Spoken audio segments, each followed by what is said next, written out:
This is the Jocko Underground Podcast, number 210. Sitting here with Echo Charles. We've received some questions from the field, and we have some answers, some recommendations, and some courses of action for you. So let's get into it. Cool. Yeah. The first question. Hello. I've been struggling with the balance between quote unquote walk away and don't look back and taking ownership after a breakup. My ex was using Kratom products, which I think contributed to his mental health issues. He started having sleeping problems, hallucinations, saying he could see demons, and started having, and then delusional beliefs about those hallucinations.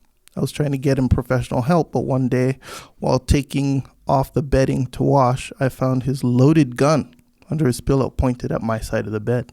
He dismissed my concern about it, so I tried turning it away from me or putting it in the nightstand, but he kept putting it back under the pillow and pointed it towards me.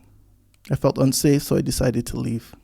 I told both his brother and his pastor the full story and asked them to help him, and I've cut off communication.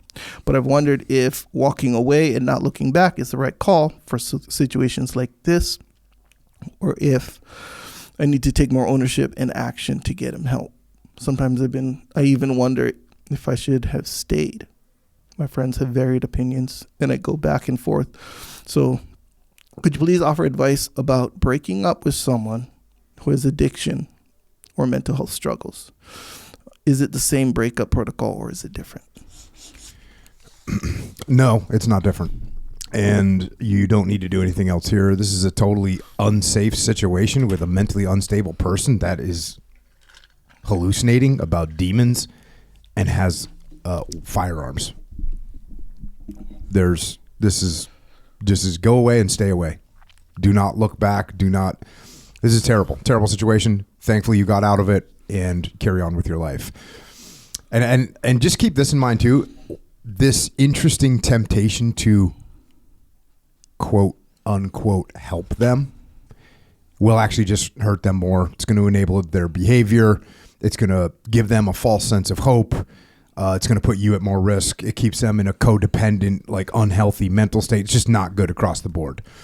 So you absolutely just do not communicate with this person ever again. If you feel so compelled out of the goodness of your heart that you have some care, then do it through like a third party cutout. Like a couple degrees of separation. Like if you want to call someone who can call the cops to check on him, so the cops are a cutout and then the person that you called is a cutout and it's never going to get back to you. But even that I wouldn't recommend it. I think you need to break away, break contact completely. This person should never hear your name again. That's just the way it is. And they certainly should not see your face or hear your voice or anything like that. And as far as taking ownership goes, you've already taken ownership. You recommended mental health. You reported what was going on to his brother and his pastor. And that's the right thing to do. That's how you take ownership. Taking ownership is not getting yourself killed. That is not the right thing to do. If someone is drowning and you jump in the water and you drown too, you have not helped that person. So taking ownership of this situation means that you know that you've done what you can and you need to walk away and not look back. Taking ownership means knowing that there's nothing else you can do. You're not going to help this individual with their mental problems. You're not going to be able to. That's not your job. That's not your world. So that's where you're at. Do not destroy your own life to try and save someone that needs to take ownership of their own life. So the protocol is not different. Walk away. Don't look back.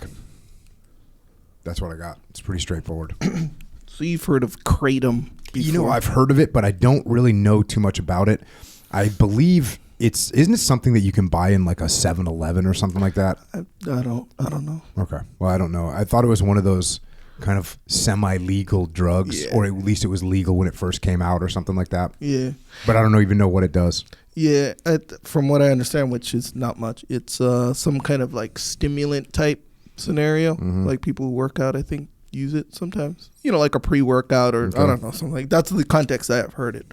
But but yeah, it jams you up real bad.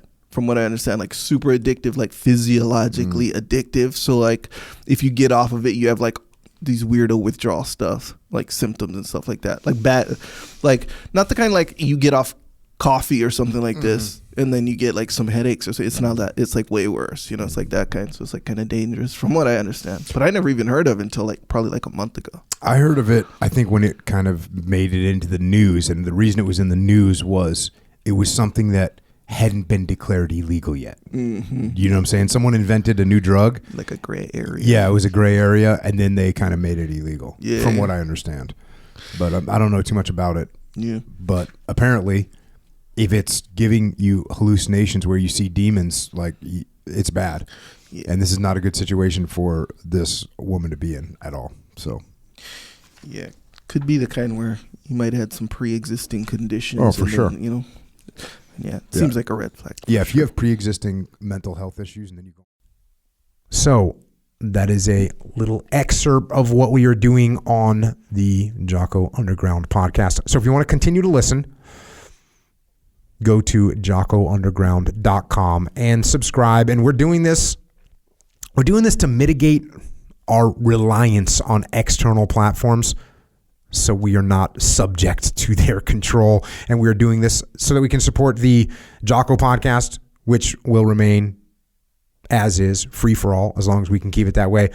But we are doing this so we don't have to be under the control of sponsors. And we're doing it so we can give you more control, more interaction, more direct connections, better communications with us.